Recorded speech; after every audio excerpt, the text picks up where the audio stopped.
Hey, I'm Steve, and I'm going to teach you how to use your WiseGuise. Step 1.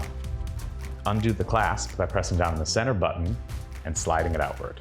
Step 2.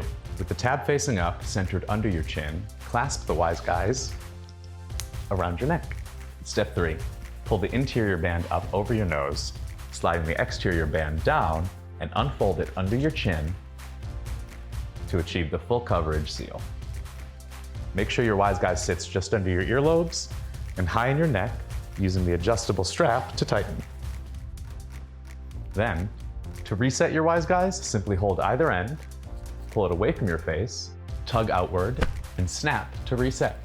Now, your WiseGuise is ready to be worn around your neck, as a headband, or undo the Velcro tab, wrap the entire WiseGuise around your wrist, and it's ready to be worn as a bracelet.